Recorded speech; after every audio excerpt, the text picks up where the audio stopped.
On a pris l'habitude d'entendre les femmes se plaindre d'harcèlement sexuel. On a pris l'habitude d'entendre les femmes se plaindre d'abus.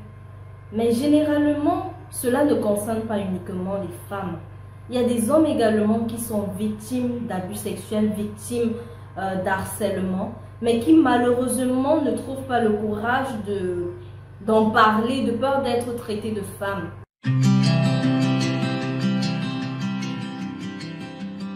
Bonsoir ou bonjour à toi, selon l'endroit où tu regardes cette vidéo. J'espère que tu te portes bien, j'espère que dans ta chair, dans ton âme, dans ton esprit, tout est en place. Bienvenue sur Bio Confidence. Ici nous parlons sans tabou, sans détour et de manière anonyme des faits, des situations, des expériences vécues par de tierces personnes et ensemble nous leur proposons des idées de solutions lorsqu'il s'agit d'un problème ou tout simplement nous apprenons, nous bénéficions de leur expérience. Alors si tu voudrais également faire partie de cette belle communauté, si tu voudrais faire partie de cette communauté jeune, je t'invite à t'abonner, à liker, à partager et le plus important pour être au parfum de nouvelles publications, c'est d'activer ta cloche de notification. Aujourd'hui, nous allons parler d'harcèlement, nous allons parler d'abus de confiance, nous allons parler d'abus de la personne. Je t'invite à suivre l'histoire de Crépin. Je vous vois déjà venir que de ce prénom. Non, mais sincèrement, je prends les prénoms comme ça afin de m'assurer qu'ils ne coïncident avec aucun prénom de mon entourage. Donc vraiment, souffrons comme ça. Nous allons parler de l'histoire de Crépin. Mais avant d'aller dans le vif du sujet, je vais un peu vous raconter la petite enfance de Crépin. Crépin est un jeune homme. Je ne veux pas dire jeune garçon parce qu'il approche la trentaine. Crépin est un jeune homme de 27 ans, vivant dans la ville de Yaoundé, capitale économique du Cameroun. La vie n'a pas toujours été un fleuve tranquille avec lui parce que dès l'âge de 5 ans, il va perdre ses parents dans un accident de population. Il va rester ainsi avec son grand frère aîné qui celui-ci est âgé de 12 ans. Lui, il y a écart entre Crépin et son frère, il y a un écart de 7 ans. C'est un enfant qu'on a cherché. Mais finalement, on l'a trouvé. Après le décès de leurs parents, la famille leur a tourné le dos. Que ce soit du côté maternel, du côté paternel, vraiment, ils ont été abandonnés à eux-mêmes si jeunes. Mais la chance que Crépin a eue, c'est que son grand frère, c'est quelqu'un de débrouillard. C'est quelqu'un que même du vivant de ses parents, il faisait déjà ses petits commerces pendant les vacances. Il poussait, il vendait. Bref, c'est quelqu'un qui sait se chercher, comme on dit. Crépin a eu la chance que malgré le bas âge de son frère, c'était déjà quelqu'un de responsable. C'était déjà quelqu'un de mature. Donc, celui-ci n'a pas hésité à se lancer dans la vie active, bien que trop jeune. Il a fait des petits boulots par-ci. Pousseur, plongeur, rapacheur, il se débrouillait pour que son petit frère puisse avoir le nécessaire pour vivre. Vous allez me demander, mais deux jeunes comme ça, ils vivaient dans quelle maison? Ils avaient une chambre qu'on leur avait donnée après le décès de leurs parents parce que la famille a confisqué tous les biens. Bon, ils n'en avaient pas trop. Leur maison familiale a été confisquée, mais ils étaient vraiment abandonnés à eux-mêmes. On ne se préoccupait pas d'eux, on ne cherchait pas à savoir s'ils ont mangé ou pas. Donc vraiment, ils ont appris à se débrouiller tout seuls. La chance, comme je disais, la chance de Crépin, c'est que son grand frère était quelqu'un de très actif, quelqu'un de très éveillé. Donc dès le bas âge, il faisait tout ce qu'il voyait. Porteur, apacheur, plongeur, vraiment tout. Pour ceux qui ne le savent pas, plongeur, c'est laver peut-être les assiettes dans un restaurant ou bien dans un café. Le temps est passé, ils se sont battus comme ils pouvaient. Dès que Crépin a atteint l'âge de se débrouiller également, il a rejoint son frère dans cette vie active-là. Les deux faisaient vraiment tout pour suivre, mais le plus important et ce qui m'a vraiment plu dans l'histoire, c'est qu'ils n'ont pas laissé l'école. Son grand frère faisait les cours du soir et Crépin allait à l'école normalement. Vraiment, son grand frère a été son ange, comme on dit. Il a veillé à ce que son frère ne lâche pas l'école. Le temps est passé, Crépin continue ses études. Son frère à côté fait les cours du soir avec son petit commerce. Il a économisé jusqu'il a eu son petit comptoir. Les choses s'améliorent, mais la vie va vraiment changer lorsque Jolivance va entrer dans la vie de ceux-ci. Bon, Jolivance, c'est une jeune femme de très bonne famille, c'est une femme belle, c'est une femme très intelligente qui, après s'être rendue au marché, est tombée sur le charme du grand frère de Crépin. Bon, j'ai décidé de ne pas nommer le grand frère de Crépin parce que je ne voudrais pas centrer l'histoire sur lui. Je voudrais qu'on se concentre sur Crépin et Jolivance. Donc, Jolivance est tombée amoureuse. Elle a été impressionnée par sa détermination. Son histoire l'a touchée. Elle a été impressionnée par sa niaque, comme on dit chez nous. Et elle s'est dit non, si malgré tout ce que tu as pu traverser dans ta vie, tu te retrouves dans cette situation, cela veut dire que tu es quelqu'un de bien. Cela veut dire que tu es quelqu'un de bosseur. Alors, elle s'est tournée vers son père et a plaidé en sa faveur. Elle a dit, bon, papa, j'ai rencontré telle personne. Tu as l'habitude de dire que tu voudrais donner la chance à n'importe qui, surtout quelqu'un de travailleur, de pouvoir aussi montrer ce dont il est capable. Alors je te donne cette opportunité. J'ai rencontré un jeune au marché, il est comme ci, il est comme ça. Après plusieurs plaidoiries, le père a cédé. Et enfin, Crépin et son frère se retrouvent dans de meilleures conditions. Il a eu un bon boulot parce que je voudrais rappeler que ces cours du soir qu'il faisait, il le faisait vraiment avec hargne, il le faisait avec concentration, il était vraiment avec détermination, c'est ça le mot. Donc il a obtenu son baccalauréat, il a obtenu sa licence en comptabilité. Donc vraiment c'est quelqu'un de très intelligent, de très focus. Il a eu cette chance, Jolivance a pu plaider en sa faveur, il a eu un boulot. Ils ont pris un appartement à 2 chambres, donc vraiment ils ont laissé la chambre familiale là. Ils se sont retrouvés dans un appartement où créer enfin l'opportunité de se mouvoir en tant que jeune homme, en tant qu'être à part, d'avoir sa petite intimité. Donc vraiment les choses se passent bien. Ils sont dans une belle maison, tout va bien, dans un appartement, tout va bien. Crépin aujourd'hui est en thèse de doctorat. Comme on a l'habitude de dire, c'est trop beau pour être vrai. C'est malheureusement parfois comme ça, c'est trop beau pour être vrai. Le grand frère de Crépin, vu son métier, vu le poste qu'il occupe dans l'entreprise de son beau-père, se déplace constamment. Il se déplace d'un pays à l'autre. C'est vrai, il ne quitte pas encore le continent, mais c'est Mali, Côte d'Ivoire, République centrafricaine, Sénégal, bref. Il est un peu partout. Ce qui fait que quand il a décidé d'épouser Jolivance, celle-ci à un moment donné s'est sentie seule. À un moment donné, elle passait plus de temps avec son beau-frère qui lui ne ménageait pas d'efforts quand il s'agissait de faire plaisir à sa belle-sœur. Quand il s'agissait de mettre à l'aise celle-là qui leur a donné l'opportunité de mieux se sentir en société. Celle-là qui leur a donné l'opportunité de pouvoir manger, comme on dit, 3 fois par jour. Donc vraiment, il était aux petits soins. Il s'assurait qu'elle ne manque de rien. Il s'assurait que sa vie se déroule de manière aisée, mais sans toutefois exagérer. Il savait où se trouvait sa place et il restait à sa place. Jolivance, quant à elle, avec l'absence de son mari, c'est pas pour justifier, parce que je ne voudrais pas que vous veniez ici dire que c'est parce que c'est passé. Elle s'est sentie seule. Elle a commencé à faire des avances à Crépin. Lui, il s'est montré très ferme, il s'est montré très dur. Tu as été bonne pour nous, c'est vrai, mais tu es la femme de mon frère. Donc vraiment, reste à ta place. Je t'aime et te respecte beaucoup. Mais en tant que grande sœur, en tant que belle sœur, il a vraiment été catégorique là-dessus. Mais elle ne l'entendait pas de cette oreille. Elle avait du béguin. Parce que moi, je ne dirais pas que c'était de l'amour, mais c'était du béguin, vu l'absence de son mari. Elle a insisté, le gars continue à la rejeter. Le grand frère, quand il était à la maison, il a constaté un peu une certaine distance entre son frère et son époux. Il a appelé son frère que mais. J'ai constaté qu'avec Jolie, parce qu'il appelle Jolie, avec Jolie, tu n'es plus pareil. Je ne vous vois plus blaguer comme ensemble. Qu'est-ce qu'il y a? Il dit non, grand frère, t'inquiète pas, c'est rien. C'est juste qu'avec ma thèse, là, j'ai beaucoup de stress. C'est rien du tout, il n'y a aucun problème. Donc vraiment, il ne voulait pas briser ce couple-là. Il ne voulait pas mettre son frère dans l'embarras. Il ne voulait pas. Donc il a nié, il a dit non, t'inquiète pas, il n'y a rien.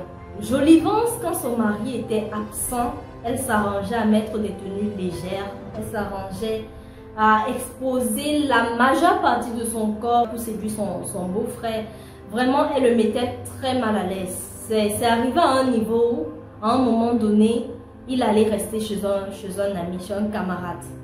Et quand son frère est rentré, elle s'est plainte que ton frère m'a abandonné. Depuis que tu es parti, depuis une semaine, il n'est pas à la maison. Le grand frère de Crépin l'a appelé que, mais qu'est-ce qui se passe?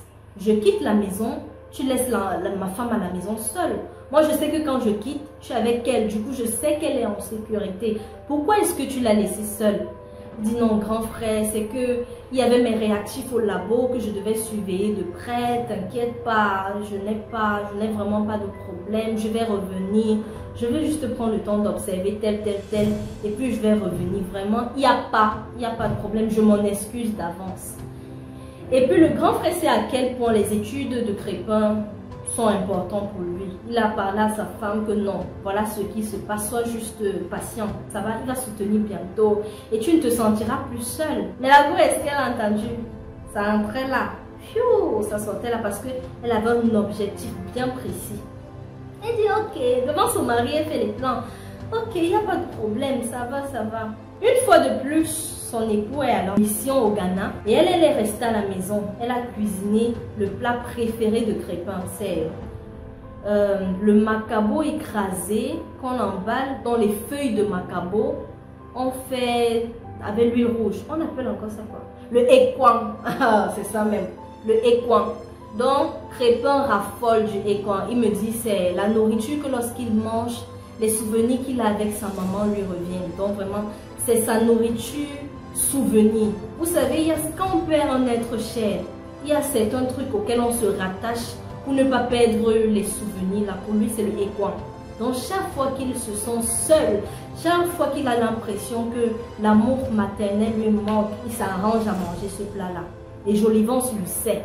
Elle sait que même si c'est comment, Crépin ne sait pas dire non à un plat de écoin. Donc elle a cuisiné le écoin comme elle sait très bien le faire d'ailleurs. Elle a appelé Crépin, je t'ai fait à manger, j'ai fait le écoin, tu fais comment, tu viens? Le gars tout content, il a oublié tout ce qui s'était passé derrière, il est venu, il s'assied, on lui sert un très bon plat, il mange. Ce qu'il ne savait pas, c'est que sa belle-sœur, c'est que Jolie avait mis quelque chose dans la nourriture, oui, vous avez bien entendu. Elle avait mis quelque chose dans la nourriture. Il a mangé avec appétit. Il a bu un bon verre d'eau glacée dessus. Et il est tombé dans les vapes. Parce que le produit a vite fait effet. Elle a bien dosé quoi. Bien dosé. Donc le gars, à peine il a fini de manger, fiou, il est tombé dans les vapes. Et la go, ouh, elle en a profité. Elle a fait ce qu'elle voulait. Elle a pu réaliser tous ses fantasmes-là. En haut, en bas, à gauche, à droite, toutes les positions. Elle a fait de lui ce qu'elle voulait en fait. Elle a vraiment fait de lui ce qu'elle voulait. Elle a fait sa sale besogne sur cet homme innocent. Ou ce jeune homme innocent. Le gars se réveille quelques 30 minutes après ou je ne sais combien de temps. Lui-même n'a pas souvenance de ça. Le gars se réveille très fatigué, vraiment épuisé. Il a l'impression, il me dit Lucrèce, j'avais l'impression que un grenier passait sur moi. J'avais l'impression vraiment d'avoir cultivé tout un hectare de champs. Je ne comprenais pas, j'étais épuisée. J'ai commencé à me toucher tellement j'avais mal. Il n'a pas prêté attention à qui était auprès de lui ou pas, hein, tellement il était concentré sur sa douleur. C'est bien après qu'il essaie un peu de se tourner et dites-moi, il constate que Jolie est couchée à côté de lui, toute épuisée, toute rassasiée. Elle était là vraiment rassasiée quoi, en pleine forme. Elle était aussi épuisée, mais bien le sourire se dessinait sur son visage. Le gars a sursauté. Hey, what is happening? What have I done? Qu'est-ce qui se passe? Mais qu'est-ce qui se passe? Il tapote sa belle-sœur que, mais madame, que faites-vous dans ma chambre, sur mon lit nu? Il ne comprenait pas. Elle a commencé à dire, oh, tu as abusé de moi, tu as mangé, je ne sais pas si tu étais tellement content que tu as voulu faire, je ne sais pas. Et comme moi, j'ai du burger pour toi, pardon, je me suis laissé faire. Le gars, pour lui, ça tournait un peu ça tournait par rond parce qu'il se disait, mais attends, tu me fais des avances depuis plusieurs mois maintenant. Je t'ai toujours repoussé et subitement à cause du équan, tu penses que je me suis donné à toi comme ça? Non, c'est pas vrai, je n'accepte pas. Le gars a tellement été catégorique là-dessus. Il a même failli la frapper. Donc il était vraiment en colère. Dans cet élan de colère-là, elle a avoué que oui, c'est vrai, tu n'as rien fait. J'ai préparé le équan, j'ai mis quelque chose à l'intérieur. Et puis tu t'es endormi. J'ai fait ce que je voulais parce que j'en avais envie. Je te dis depuis que j'ai envie de toi et tout et tout. Le gars était scandalisé. Le gars a dit, tu sais quoi, je vais appeler mon frère et je vais lui dire ça. Oh, je ne peux pas garder ça pour moi. Ouais, il pensait que non, comme c'est comme ça, la fille allait se taire. La fille a commencé à le menacer. Que peut-être tu ne sais, tu ne me connais pas. Tente de dire à ton frère, je dis tente de dire à ton frère ce qui s'est passé. Tu vas découvrir mon vrai visage. Le gars était tellement étonné que, mais depuis quand tu parles comme ça, où est passée ta douceur? Où est passé ton calme? Depuis quand tu es aussi agressif? Il dit, lui, elle dit, ok, je te dis tente. Elle dit, d'ailleurs même, ce qu'on a fait m'a trop plu. Donc dorénavant, on va le faire constamment. Quand je voudrais, où je voudrais et à l'heure que je voudrais. Ça n'a pas été dépassé que non, là alors, non, jamais je dis non. Je peux encore me taire sur ce qui vient de se passer. Mais je dis non. Elle dit au gars, tu n'as pas le choix. Tu n'as pas le choix. Soit tu fais ça, soit je dis à ton frère que tu as abusé de moi, même s'il ne te croit pas. Même s'il ne me croit pas, ça va encore passer. Mais quand je vais le dire à mon père, tu connais qui est mon père? Tu n'ignores pas qui est mon père, on va t'enfermer. Donc si tu peux finir ta vie en prison, il n'y a pas de problème. À toi de voir. Je pense que tous les sacrifices que tu as déjà eu à faire là, pour toi, tu peux lancer ça dans le carniveau comme n'importe quoi. Mais je te dis, si tu refuses, j'appelle mon père tout de suite en pleurant que tu as abusé de moi. Et il va me croire et on va t'enfermer. Ton frère également, je peux ruiner sa vie comme je veux et quand je veux. Le gars a pris peur. Le gars a tellement pris peur. La tristesse l'a envahi, la peur, le dégoût. Parce qu'il n'arrivait pas à comprendre que, mais où est passée cette femme qui nous a aidés, cette femme qui nous a soutenus, cette femme qui n'a pas regardé ce qu'on était, mais ce qu'on valait. Où elle est, qu'est-ce qui ne va pas? Donc il a cédé au chantage, il a cédé aux menaces. Et il couchait constamment avec Jolivance. Certains vont me dire que non, il le faisait par peur et tout. À un moment donné, on doit apprendre à prendre sur soi. Tu ne peux pas savoir comment est-ce que quelqu'un va réagir face à une certaine situation. Mais la vérité toujours est mieux qu'un mensonge qui ne fait que s'allonger. Par expérience, je peux vous dire que dire la vérité, tac, fait moins mal que d'accumuler un certain mensonge, vraiment. Donc il a continué et aujourd'hui ça ne va pas. Sa santé mentale est affaiblie. Aujourd'hui il ne se sent plus en mesure de continuer cette relation, cette trahison-là. Crépin arrivant à un moment où il n'arrive plus à regarder son frère dans les yeux. Il n'arrive vraiment plus à rigoler avec lui. Il n'arrive plus. Il est déboussolé. Il est vraiment dans un état. Je ne sais pas comment je vais décrire ça parce que c'est incroyable à quel point certaines personnes peuvent être mauvaises. C'est incroyable à quel point l'être humain peut te tendre la main. Pourtant derrière le dos il a un couteau poignant. C'est incroyable. Donc aujourd'hui il voudrait vous demander parce qu'il a pris la décision. Et à son frère ce qui s'est passé. Donc il voudrait qu'on l'aide à trouver les mots justes, à trouver la posture juste, à trouver cette façon-là de dire à son frère ce qui s'est passé pour que leur relation fraternelle ne se brise pas. Certes, elle subira des coups, certes, elle subira des modifications, il sait que ce ne sera pas pareil, mais il voudrait que son frère, malgré cela, reste à ses côtés, que malgré cela, ils restent unis comme ils l'ont toujours été. Donc nous attendons vos idées de solutions en commentaire. Des idées de solutions, des idées de solutions. Bon, moi qu'est-ce que je peux dire? Crépin, tu sais la vie lorsqu'on est orphelin, la vie elle est différente. On a l'habitude de dire que lorsqu'on est orphelin, l'effort que tu devais fournir est multiplié par 3, par 4, voire même parfois par 1000. Tu reçois un certain soutien. Il y a des situations que tu traverses facilement. Des gens vont me dire, il y a des orphelins qui vivent bien en famille, ils ont été accueillis par des tantes, par des ceci, cela. Je veux vous dire aujourd'hui que l'amour qu'on reçoit d'une tante, l'amour qu'on reçoit d'un oncle ou bien d'un parent qui n'est pas notre père est différent. Pour un orphelin, le ressentiment, le sentiment, ce qu'on éprouve n'est pas pareil.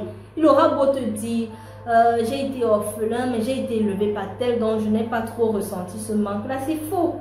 C'est faux, parce que l'amour là est différent. Qu'on ne se voile pas les yeux, qu'on ne se mente pas. Tu ne recevras pas le même amour que si c'était tes vrais parents. Donc vraiment, je voudrais te dire, ça n'a pas été facile pour vous. Ça n'a pas été facile pour ton frère et toi. Vous vous êtes battus. Vous vous êtes réveillés face à cette réalité-là très jeune. Et vous vous êtes en sortis.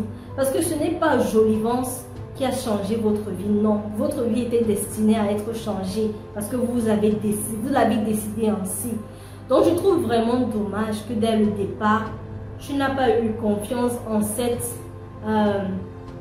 harmonie-là, en cette complicité qu'il y avait déjà entre ton frère et toi. Je trouve dommage que vraiment tu aies eu peur de te retrouver dans des conditions dans lesquelles tu as vécu pendant longtemps. Pour moi, tu aurais dû, depuis, dès le départ, aborder la situation avec ton frère. Mais bon, le fait est fait, on en est là. Mon idée de solution que je peux te donner, pardon, c'est d'aller vers ton frère. Va vers lui. Dis-lui à quel point tu l'aimes. Dis-lui à quel point tu es reconnaissant pour tout ce qu'il a eu à faire pour toi.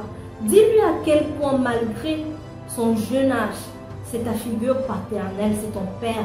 Malgré son jeune âge, il représente tellement pour toi. Ne va pas en diabolisant directement sa femme, non. Parce que si tu vas ainsi, ça veut dire que tu mets toute la faute sur elle. Pourtant, toi aussi, tu es coupable. Lui ne te voit pas comme victime parce que toi également, tu es coupable. Donc, va, présente la situation telle qu'elle est. S'il y a possibilité, même couche-toi avant de parler. Couche-toi avant de parler parce que c'est vraiment ce qui s'est passé, c'est quelque chose de sale. Ne pas en disant ta femme, on pensait que c'était quelqu'un de bien alors que c'est le sel. Ne diabolise pas cette femme-là. Parce qu'à un moment de la vie, elle a été bonne pour vous. On ne peut pas jeter ça comme ça du jour au lendemain. Assume tes fautes. Vas-y. Dis-lui à quel point tu es désolé. Dis-lui à quel point tu es navré, que tu aurais dû lui faire confiance. Tu aurais dû faire confiance en cet amour qui est entre vous deux. Mais que par peur, tu t'es retenu et tu as empiré la situation. Ne pas en déversant toute la faute sur elle. Vraiment, c'est une situation assez alarmante. Dans vos conseils, vos idées de solutions sont toutes les bienvenues. N'hésitez pas de mettre en commentaire ce que vous pensez de l'histoire. Comment est-ce que vous pensez que Crépin doit aborder son frère de manière à ne pas briser totalement cet amour fraternel qui existe entre eux, de manière à ne pas le mettre de côté parce qu'ils ne sont que deux sur terre, c'est son tout. Vraiment, j'attends vos idées de solutions en commentaire. Et Crépin, s'il te plaît, ne fais rien de stupide, je t'en supplie. Prends le courage, prends la peine, prends la patience de parler avec ton frère. Essaie de le mettre dans une posture où tu sais que quoi qu'il arrive, il comprendra.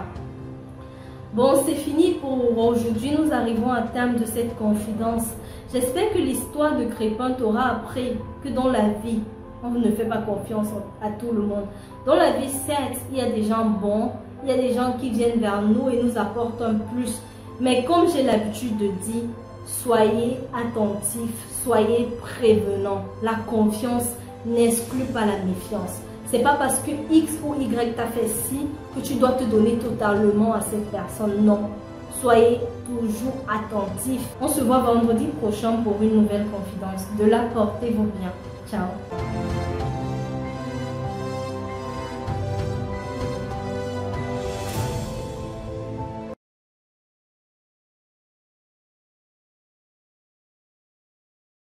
Dans